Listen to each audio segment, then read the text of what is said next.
Socialist പ്രസ്ഥാനങ്ങൾക്ക് മാത്രമല്ല ചെങ്കൊടി പ്രസ്ഥാനത്തിനും കാര്യമായ വേരോട്ടമുള്ള മണ്ണാണ് ബീഹാറിൻ്റേത്. പക്ഷേ ഇത്തവണ ബീഹാറിൽ ഇടത് പ്രാതിനിധ്യം മൂന്നിടത്ത് ഒതുങ്ങി. മഹാസഖ്യത്തിനൊപ്പം നിന്ന ഇടതു കക്ഷികളും പടുകൂറ്റൻ തോൽവി ഏറ്റുവാങ്ങി. CPI-ML 2 സീറ്റിൽ ഒതുങ്ങിയപ്പോൾ വിഭൂതിപൂർ മണ്ഡലം CPI-M നിലനിർത്തി. CPI-യുടെ അക്കൗണ്ട് ആകെ പൂട്ടിയും പോയി. ഇടതു കക്ഷികൾക്ക് ബീഹാറിൽ ഇനിയൊരു തിരിച്ചുവരവുണ്ടോ? പരിശോധിക്കാം RD എക്സ്ട്രാ. ഇടതുപക്ഷ രാഷ്ട്രീയത്തിന്റെ തളർച്ചയും വളർച്ചയും കണ്ട മണ്ണാണ് ബീഹാർ. മുമ്പ് ചുവന്നു തുടുത്ത മണ്ണിൽ പ്രതീക്ഷകളുടെ ഭാരവുമായാണ് ഇടതു പാർട്ടികൾ മഹാസഖ്യത്തിന്റെ ഭാഗമായി പോരിനിറങ്ങിയത്. RJDയും കോൺഗ്രസുമായും കൈകോർത്തിട്ടും നിരാശയായി. NDAയുടെ തേരോട്ടത്തിൽ ഇടതു കോട്ടകൾ കടപുഴകി. 5 വർഷം മുൻപ് ബീഹാറി ജനത 2 കൈയും നീട്ടി സ്വീകരിച്ച രാഷ്ട്രീയത്തിന് ഇക്കുറി സ്വീകാര്യത കിട്ടിയില്ല.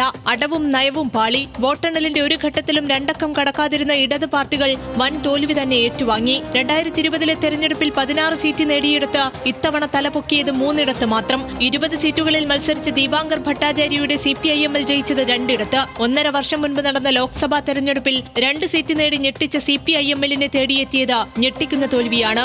1995-ൽ 26 സീറ്റുകളിൽ ജയിച്ച CPI ഇക്കുറി സംപൂജ്യരായത് രാഷ്ട്രീയ നിരീക്ഷകരെയും അമ്പരിപ്പിച്ചിരിക്കുകയാണ്. ജാതി രാഷ്ട്രീയം ഉഴുതുമറിച്ച ബീഹാറിൽ നിലനിൽപ്പിന്റെ രാഷ്ട്രീയത്തിന് പുതിയ ഫോർമുലകൾ തേടേണ്ട അവസ്ഥയിലാണ് ഇടതു പാർട്ടികൾ. RD extra news Malayalam.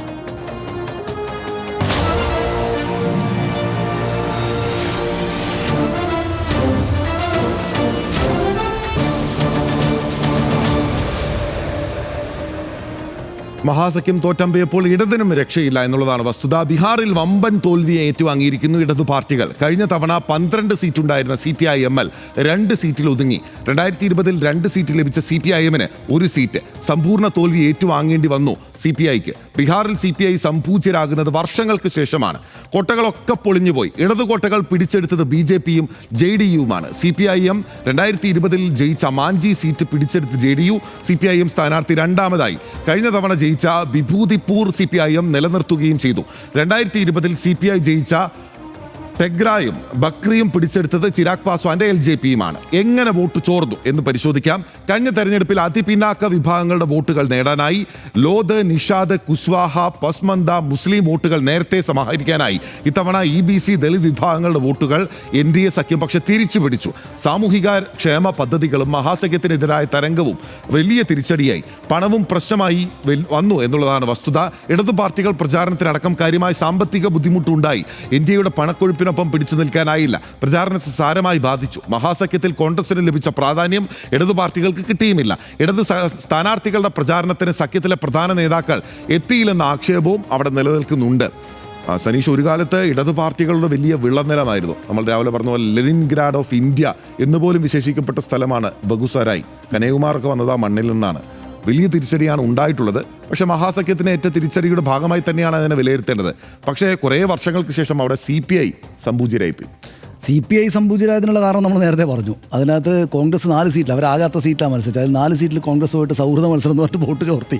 അപ്പോൾ അത് CPI സംപൂജ്യരായതിൽ CPI സത്യത്തിൽ നമ്മൾ കേരളത്തിൽ നിന്ന് കാണുമ്പോൾ കോൺഗ്രസിനോട് കുറെ കൂടെ മൃദുലമായുള്ള സമീപനം എടുക്കുന്ന ആൾ CPM അല്ല, CPI ആണ്. CPM കടുത്ത കോൺഗ്രസ് വിരുദ്ധ പറയുമ്പോൾ CPI ആണ്. പക്ഷേ CPIക്ക് കോൺഗ്രസിൻ്റെ ഭാഗത്ത് നിന്ന് അങ്ങനെ ഒരു അടി കിട്ടി എന്നും കൂടെ നോക്കണം. എനിക്ക് കൃത്യമായിട്ട് നമുക്ക് എല്ലാ സീറ്റുകളും പരിശോധിക്കാൻ പറ്റിയിട്ടില്ല. പക്ഷേ നേരത്തെ ഞാൻ മനസ്സിലാക്കി അങ്ങനെയാണ്. ആ 4 സ്ഥലത്ത് കോൺഗ്രസ് ഈ സൗഹൃദ മത്സരം എന്ന് പറഞ്ഞിട്ട്, സൗഹൃദമൊക്കെ പറയുമ്പോൾ പറയാമെന്നല്ലാതെ അവിടെ നിന്ന് സൗഹൃദമാണ്, ആൾ 2 ആൾക്ക് വോട്ട് ചെയ്യും, അങ്ങനെ തിരിച്ചടിയില്ല. ഇതിപ്പോൾ നമ്മൾ ബില്ലിപ്പോൾ പറഞ്ഞതുപോലെ കോൺഗ്രസ് ഉന്നത കുലജാതികളുടെ ഒരു കൺസോർഷ്യമായിരുന്ന നമ്മുടെ രാജ്യത്തിൻ്റെ ആദ്യ തെരഞ്ഞെടുപ്പ് കാലങ്ങളിൽ, രാഷ്ട്രീയ കാലങ്ങളിൽ അവിടുത്തെ പാവപ്പെട്ട ആളുകളുടെ എല്ലാം ഒരു സംഘടിത ശക്തി ഈ ഇടതുപക്ഷ പ്രസ്ഥാനങ്ങളായിരിക്കുമല്ലോ സ്വാഭാവികമായിട്ടും.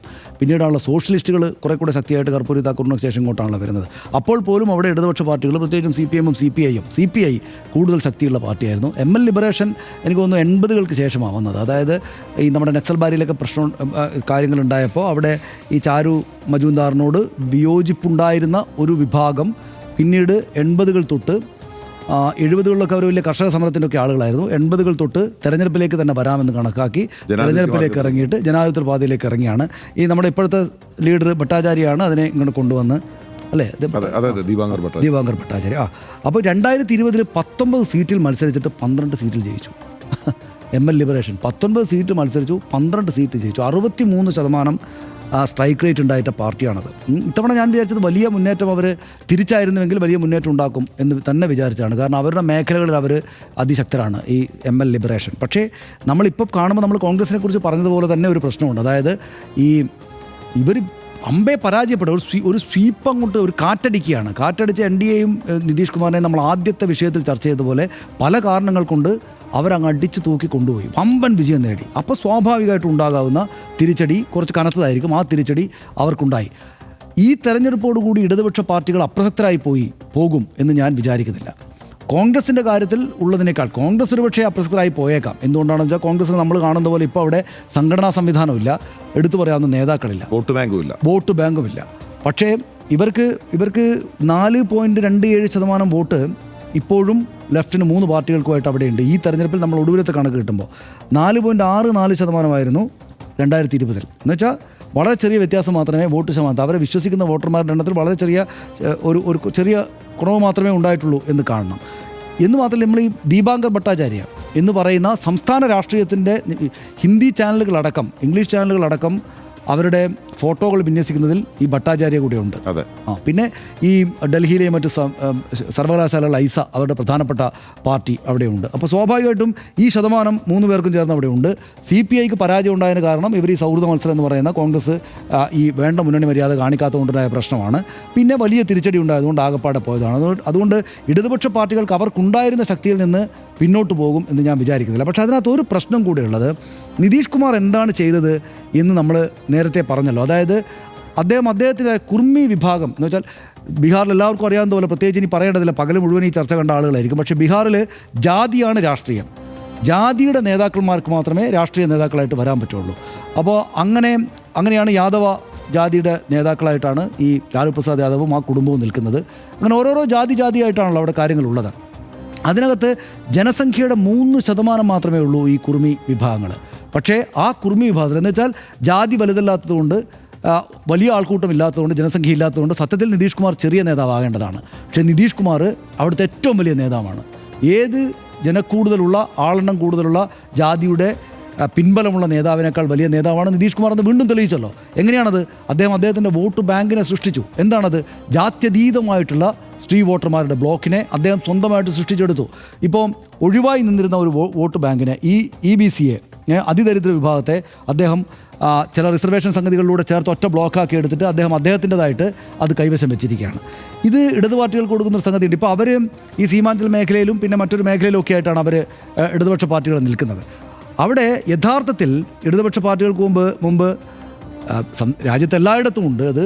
അത് നമ്മളിപ്പോൾ പറയുമ്പോൾ ആളുകൾ ചിരിക്കും. പക്ഷേ എന്നാലും സ്ത്രീ വോട്ടർമാരുടെ ഒരു ബ്ലോക്ക് എന്നതുപോലെ തന്നെയും പാവപ്പെട്ടവരുടെയും ദരിദ്രരുടെയും തൊഴിലാളികളുടെയും ഒരു ബ്ലോക്ക് എന്നത് സാധ്യമായ കാര്യമാണ്. അതിന് വേണ്ട പണി അത് ചെയ്യേണ്ടുന്ന വിധത്തിലെടുത്താൽ ആ വോട്ട് ബാങ്ക് ഉണ്ടാകും എന്നതിന് ഏറ്റവും വലിയ ഉദാഹരണം ആരാണ്? ഈ ML ലിബറേഷൻ തന്നെയാണ്. അവർ 80കൾ തൊട്ട് മാത്രം തെരഞ്ഞെടുപ്പ് പോരാട്ടത്തിലേക്ക് വന്നിട്ട് കഴിഞ്ഞ തവണ 63% സ്ട്രൈക്ക് റേറ്റ് ഉണ്ടാക്കിയ ഒരു പാർട്ടിയാണ്, ഈ ചെറിയ പാർട്ടിയാണ് ഈ ML ലിബറേഷൻ. ഈ തെരഞ്ഞെടുപ്പിൽ വലിയ തോൽവിയുണ്ടായി. ഈ തെരഞ്ഞെടുപ്പ് നമ്മൾ അങ്ങനെ തന്നെ കാണണം. ഈ തെരഞ്ഞെടുപ്പ് അവർക്ക് വമ്പൻ മുന്നേറ്റം ഉണ്ടായിരിക്കുന്ന, മറ്റു പല കാരണങ്ങളുണ്ടായിരിക്കുന്ന.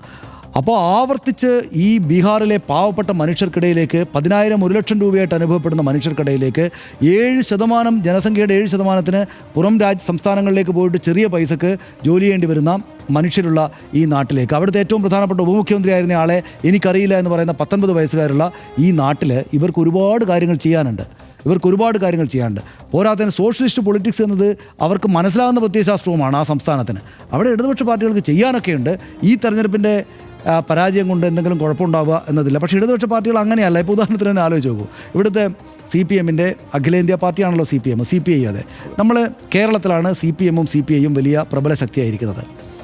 ഇത് ഞാനിപ്പോൾ പറയുമ്പോൾ അങ്ങോട്ട് പോയാൽ അവിടെ വോട്ട് കുറയുമെന്നാണ് ആളുകൾ പരിഹസിക്കുക. പക്ഷേ എന്നാലും ഇവിടെ ഭരണപക്ഷി പാർട്ടിയായിരിക്കുന്ന CPMും CPIയും ഏതെങ്കിലും ആളുകളെ അവിടെ കണ്ടോ?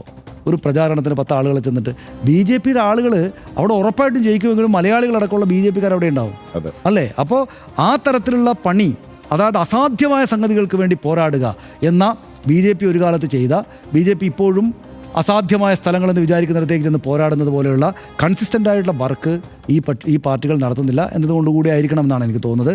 CPIക്ക് സീറ്റ് കിട്ടാതെ സംഭൂജിരായപ്പോയതിന് മറ്റൊരു കാരണം ഉണ്ടാകും. CPMന് ഒരർത്ഥത്തിൽ ഒരു സമാധാനം അവിടെ ഉണ്ടായിട്ടുണ്ട്. ഒറ്റ സീറ്റ് ഉണ്ടായിട്ടുണ്ട്. അപ്പോൾ അവർക്ക് അവരുടെ വോട്ട് ബ്ലോക്കാക്കി എടുക്കാവുന്ന പാവപ്പെട്ട തൊഴിലാളികളുടെ എണ്ണം എത്രയോ ഉണ്ടായിട്ട് പോലും അവർക്കത് ചെയ്യാൻ പറ്റുന്നില്ല. അത് കൂടുതലും ജാതിയിൽ കേന്ദ്രീകരിച്ച് നിൽക്കുകയാണ് എന്ന സാഹചര്യമാണ് നമ്മൾ കാണുന്നത്. അടുത്ത തെരഞ്ഞെടുപ്പിൽ ലെഫ്റ്റിന് അവരുടെ 4.27% വോട്ട് 5-6% ആക്കാവുന്ന സാഹചര്യമൊക്കെ ഇപ്പോഴും ഉണ്ടെന്നാണ് ഞാൻ വിചാരിക്കുന്നത്. ഉറപ്പായും ഞാനത് തന്നെയാണ് വിചാരിക്കുന്നത്. അടിത്തറയുണ്ട്, അവിടെ അടിത്തറയുണ്ട് എന്ന് പറയുന്നതിന് കാരണം സനീഷ് പറഞ്ഞതുപോലെ തന്നെ MLA അവിടെ വലിയ ശക്തി തന്നെയാണ്, ഇപ്പോഴും വലിയ ശക്തി തന്നെയാണ്. അവിടെ ഇപ്പോൾ നമ്മൾ ഈ പറഞ്ഞതിൻ്റെ കൂട്ടത്തിൽ മറന്നുപോയ അല്ലെങ്കിൽ മലയാളികൾക്ക് പരിചിതമല്ലാത്തൊരു പാർട്ടിയുണ്ട്. അത് VIP പാർട്ടിയാണ്, വികാസീൽ ഇൻസാൻ പാർട്ടിയാണ്. അത് അവിടുത്തെ മത്സ്യത്തൊഴിലാളികൾക്കിടയിൽ പ്രത്യേകിച്ച് സാഹ്നി വിഭാഗത്തിൽ ഒക്കെ വലിയ സ്വാധീനമുണ്ട് എന്ന് കഴിഞ്ഞ തവണത്തെ തെരഞ്ഞെടുപ്പിൽ കാണിച്ചു. അങ്ങനെയാണ് ഇപ്രാവശ്യം അവരെ ചേർത്ത് നിർത്തുകയും സീറ്റ് കൊടുക്കുകയും ഇല്ല, ഒന്നുമില്ല, സംഭൂജിരായിപ്പോയി. CPIയേക്കാൾ വലിയ തിരിച്ചടി ഉണ്ടായിട്ടുള്ളത്, അല്ലെങ്കിൽ സംഭൂജ്യരായ അർത്ഥത്തിൽ തിരിച്ചടി ഉണ്ടായിട്ടുള്ളത് അദ്ദേഹത്തിൻ്റെ പാർട്ടിക്കാണ്. ഒന്നും കിട്ടിയില്ല, അദ്ദേഹം പോലും പരാജയപ്പെടുന്ന അവസ്ഥ ഉണ്ടായി എന്നുള്ളിടത്താണ് നമ്മളിത് കൂട്ടി വായിക്കേണ്ടത്. അപ്പോൾ ഇടതുപക്ഷ പാർട്ടികളെ സംബന്ധിച്ച് അവിടെ വലിയ സ്വാധീന ശക്തി ഇപ്പോഴും ഉണ്ട്. അവരുടെ പോക്കറ്റുകളുണ്ട്, ഓരോ പോക്കറ്റുകൾ സൃഷ്ടിച്ചിട്ടുണ്ട്. അവിടെ സനീഷ് പറഞ്ഞതുപോലെ RJD കഴിഞ്ഞാൽ ഏറ്റവും വലിയ സംഘടന അടിത്തറയുള്ള മഹാസഖ്യത്തിലെ പാർട്ടി എന്ന് പറയുന്നത് കോൺഗ്രസ് അല്ല, അത് ML ആണ്. MLന് അവിടെ വലിയ ജനക്കൂട്ടമുണ്ട്. ജനക്കൂട്ടമല്ല, അവർക്ക് കൃത്യമായ സംഘടനാ സംവിധാനമുണ്ട്. കോൺഗ്രസ് അവിടെ ജനക്കൂട്ട പാർട്ടിയാണെങ്കിൽ സംഘടനാ സംവിധാനം കൃത്യമായിട്ടുണ്ട്. അടിത്തട്ടിൽ പ്രവർത്തകരുണ്ട്, വിദ്യാർത്ഥികളുണ്ട്, കോളേജ് ക്യാമ്പസുകളിൽ അവരുടെ വിദ്യാർത്ഥി സംഘടനകളുണ്ട്, യുവജന സംഘടന വളരെ ആക്റ്റീവാണ്. നമ്മളുടെ നേതാവുണ്ട് എന്ന് പറയുന്നത് വളരെ ഫെമിലിയർ ആയിട്ടുള്ള മുഖമാണ്. ദീപാങ്കർ ഭട്ടാചാര്യ. നമ്മളിപ്പോൾ ഇവിടുന്ന് പറയുമ്പോൾ നമുക്ക് CPM CPI എന്നുള്ളതാണ് ഇവിടുത്തെ പിക്ചറെങ്കിൽ അവിടെ ML ആണ് ഏറ്റവും പ്രധാനപ്പെട്ട ഇടതുപക്ഷ പാർട്ടി എന്ന് പറയുന്നത്. MLൻ്റെ കൂടെയാണ് ബാക്കിയുള്ള ഇടതുപക്ഷ പാർട്ടികളെല്ലാം തന്നെ നിൽക്കുകയും ചെയ്യുന്നത്. മാത്രമല്ല ഇവരിപ്പോൾ ഇത്രയും വലിയ വേവിനിടയിലും പിടിച്ചു നിന്നു എന്നുള്ളത് തന്നെ അവരുടെ അടിസ്ഥാന വോട്ടുകൾ നഷ്ടപ്പെട്ടിട്ടില്ല എന്നുള്ളതാണ്. മാത്രമല്ല ഈ പറഞ്ഞതുപോലെ തന്നെ ക്ലാസ് പൊളിറ്റിക്സ് ആണല്ലോ. ഈ BJPയെ സംബന്ധിച്ച് ഞാൻ കരുതുന്നത് ബീഹാറിൽ ഇന്ത്യയിൽ തന്നെ അവർക്ക് ഹിന്ദുത്വ നേരിട്ട് പറയാൻ പറ്റാത്ത ഒരേ ഒരു സംസ്ഥാനം ഒരുപക്ഷെ ബീഹാറായിരിക്കും. കാരണം ഏക്കില്ല, കേരളത്തിൽ പോലും അവർക്ക് ആ ഹിന്ദുത്വ ഐഡിയോളജിയെ രഹസ്യമായോ പരസ്യമായോ പറയാൻ സാധിക്കുന്നുണ്ട്, പറയുന്നുമുണ്ട്. അവർ മറ്റെല്ലാ സംസ്ഥാനങ്ങളിലും സാധിക്കും, പക്ഷേ ബീഹാറിൽ അത് ഏൽക്കില്ല. കാരണം എന്തുകൊണ്ടാണ്? ജാതി വളരെ ശക്തമാണ് അവിടെ. ഹിന്ദു എന്ന് പറയുന്ന ഒരു ഒറ്റ ചരടിൽ കെട്ടി ഏകീകരിക്കാൻ പറ്റുന്നതല്ല. ബംഗാളിൽ പോലും അവർക്കത് സാധിക്കും, അവർ ഒരു പരിധിവരെ അതിൽ വിജയിച്ചിട്ടുണ്ട്. പക്ഷേ ബീഹാറിൽ അത് സാധിക്കില്ല. അവിടെയാണ് BJP പരാജയപ്പെടുന്നത്. പക്ഷേ അതിനെ മറികടക്കാനുള്ള മെക്കാനിസം BJP അവിടെ കണ്ടുപിടിച്ചു. അതുകൊണ്ടാണ് BJPക്ക് ഇതുവരെ അവിടെ ഒരു മുഖ്യമന്ത്രി ഉണ്ടാവാത്തത്. ഏറ്റവും വലിയ ഒറ്റകക്ഷിയായി വന്ന കഴിഞ്ഞ തവണ പോലും നിതീഷ് കുമാറിന് മുഖ്യമന്ത്രി സ്ഥാനം കൊടുക്കുന്നത് അദ്ദേഹം മറുകണ്ഠം ചാടുന്നുള്ള പേടിയുണ്ടാകും. അതിനപ്പുറത്തേക്ക് ഈ പറയുന്ന അവരുടെ അജണ്ട നേരിട്ട് നടപ്പാക്കാൻ പറ്റാത്ത ഒരേ ഒരു സംസ്ഥാനമാണ് ബീഹാർ. അവിടെ ഇപ്പോഴും പിടിച്ചു നിൽക്കാൻ ഇടതുപക്ഷ പാർട്ടികൾക്ക് പറ്റുന്നുണ്ട്. പ്രത്യേകിച്ച് മാർജിനലൈസ്ഡ് ആയിട്ടുള്ള വിഭാഗങ്ങളെ ചേർത്ത് പിടിക്കാൻ സാധിക്കുന്നുണ്ട്. അത് ഈ തെരഞ്ഞെടുപ്പിൽ കാര്യമായ രീതിയിലുള്ള സീറ്റ് നഷ്ടം ഉണ്ടായെങ്കിൽ പോലും വോട്ട് ശതമാനത്തിൽ വലിയ കുറവുണ്ടായിട്ടില്ല. അപ്പോൾ ഇടതുപക്ഷ പാർട്ടിയുടെ പ്രവർത്തകർ അങ്ങനെ അല്ലെങ്കിൽ ആ രാഷ്ട്രീയധാരയുടെ പ്രവർത്തകരും നിരാശരാകേണ്ട ഒരു ഫലമല്ല ഉണ്ടായിട്ടുള്ളത്. മാത്രമല്ല എനിക്ക് ഒരൊറ്റ കാര്യം കൂടി പറയാനുള്ളത്, കേരളത്തിലെ സാഹചര്യത്തിലാണല്ലോ നമ്മൾ ഇതെല്ലാം ചർച്ച ചെയ്യുന്നത്, നമ്മുടെ ഓഡിയൻസ് അതാണല്ലോ. വലിയ പ്രഖ്യാപനങ്ങൾ അല്ലെങ്കിൽ ജനക്ഷേമ പ്രവർത്തനങ്ങൾ എങ്ങനെയാണ് ഒരു തെരഞ്ഞെടുപ്പ് സിസ്റ്റത്തിൽ അല്ലെങ്കിൽ ഒരു തെരഞ്ഞെടുപ്പ് മെഷീനറിയെ സംബന്ധിച്ച് അല്ലെങ്കിൽ ഒരു തെരഞ്ഞെടുപ്പ് ഘട്ടത്തിൽ പ്രായോഗികമാവുന്നത് അല്ലെങ്കിൽ അത് ജനങ്ങളിലേക്ക് ഇമ്പാക്റ്റ് ചെയ്യുന്നത് എന്നതിൻ്റെ ഉദാഹരണമായിട്ട് ബീഹാറിനെ എടുക്കണം. വലിയ വിവാദങ്ങൾ ഇവിടെ ഉണ്ടായിട്ടുണ്ട്. ഇവിടെ CPIയും CPMും തമ്മിൽ നമ്മൾ ഇന്നലെ പോലും ചർച്ച ചെയ്തിട്ടുള്ള PM ശ്രീ വിവാദമാണ്. വലിയ വിവാദങ്ങളാണോ ജനങ്ങളിലേക്ക് നേരിട്ടെത്തുന്ന വികസന പ്രവർത്തനങ്ങളോ? ബീഹാറിലെ പോലുള്ള കാര്യങ്ങളല്ല കേരളത്തിൽ നടന്നിട്ടുള്ളത്. പെൻഷൻ ഉൾപ്പെടെയുള്ള കാര്യങ്ങൾ കേരളം പരമ്പരാഗതമായി അല്ലെങ്കിൽ കാലങ്ങളായി കൊടുത്തു വരുന്ന അല്ലെങ്കിൽ ആ ഒരു ക്ലാസ്സിനെ ഉയർത്തിക്കൊണ്ടുവരിക എന്നുള്ള രീതിയാണ്. പക്ഷെ അപ്പോൾ പോലും ചർച്ചയാകുന്ന യഥാർത്ഥത്തിൽ ജനങ്ങളെ നേരിട്ട് ബാധിക്കുന്ന കാര്യങ്ങളാണ് എന്നുള്ളത് ഇവിടെയുള്ള ഇടതുപക്ഷ പാർട്ടികൾ കൂടെ തിരിച്ചറിയേണ്ടതാണ്. CPIക്ക് കൂടി തിരിച്ചറിവ് ഉണ്ടാക്കാൻ സാധ്യതയുള്ളൊരു കാര്യമാണെന്നാണ് എനിക്ക് തോന്നുന്നത്. CPIക്ക് തിരിച്ചറിവുണ്ടാകും, കാരണം 4 സീറ്റ് പോയല്ലോ, സംഭൂജിരായല്ലോ. അതെ, ഉറപ്പായി. ഇന്ത്യയിലെ ഏറ്റവും ശക്തമായ കമ്മ്യൂണിസ്റ്റ് സമരങ്ങളിൽ ഉണ്ടായ സംസ്ഥാനങ്ങളിൽ ഒന്നാണ് ബീഹാർ. ഉന്നത കുലജാതർ എന്ന് കരുതപ്പെടുന്ന ജന്മികൾ താഴെത്തട്ട് മനുഷ്യരെ മൃഗങ്ങളെ പോലെ കരുതി ചൂഷണം ചെയ്ത കാലത്ത് ബീഹാറിലെ ജനങ്ങളെ സംഘടിപ്പിച്ച് വലിയ സമരങ്ങൾ സംഘടിപ്പിച്ചിട്ടുണ്ട്. കമ്മ്യൂണിസ്റ്റ് ഗ്രൂപ്പുകളും പാർട്ടികളും ജാതി സത്വബോധം അതിഭീകരമായ ബിഹാറികളെ കീഴടക്കും മുമ്പാണ് കമ്മ്യൂണിസ്റ്റ് പാർട്ടികൾ ഉൾഗ്രാമങ്ങളിൽ വേരുപടർത്തിയത്. വർഗരാഷ്ട്രീയം വർഗീയ രാഷ്ട്രീയത്തിന് വഴിമാറി 1970-കളിൽ തൊട്ടാണ് കമ്മ്യൂണിസ്റ്റ് പാർട്ടികൾക്ക് ബീഹാറിൽ അടിത്തറ നഷ്ടപ്പെട്ടു തുടങ്ങിയത്. മണ്ഡൽ പ്രക്ഷോഭകാലത്തോടെ ബീഹാർ രാഷ്ട്രീയം മറ്റൊരു ദിശയിലേക്ക് മാറി. എന്നിട്ടും ചിലയിടങ്ങളിലും കമ്മ്യൂണിസ്റ്റ് പാർട്ടികളുടെ സ്വാധീന കേന്ദ്രങ്ങളായി തുടർന്നു. ദാരിദ്ര്യവും അസമത്വവും ഉള്ളിടത്തോളം കാലം, വർഗീയാടിസ്ഥാനത്തിൽ ചൂഷണം നിലനിൽക്കുന്നിടത്തോളം കാലം കമ്മ്യൂണിസ്റ്റ് പ്രസ്ഥാനങ്ങൾക്ക് ഏതു സമൂഹത്തിലും പ്രസക്തിയുണ്ട്. ഈ വലിയ തിരിച്ചടിയുടെ ചരിത്ര പാഠം ഉൾക്കൊണ്ട് വീണ്ടും അടിസ്ഥാന മനുഷ്യരുടെയും ദളിതരുടെയും എല്ലാം ഇടയിലേക്ക് ഇറങ്ങി പ്രവർത്തിക്കാനും തെരഞ്ഞെടുപ്പുകളിൽ അവരുടേതായ കരുത്തു കാട്ടാനും കമ്മ്യൂണിസ്റ്റ് കക്ഷികൾക്കും ഇനിയും കഴിയട്ടെ. RDX പൂർണ്ണമാകുന്നു. Good night.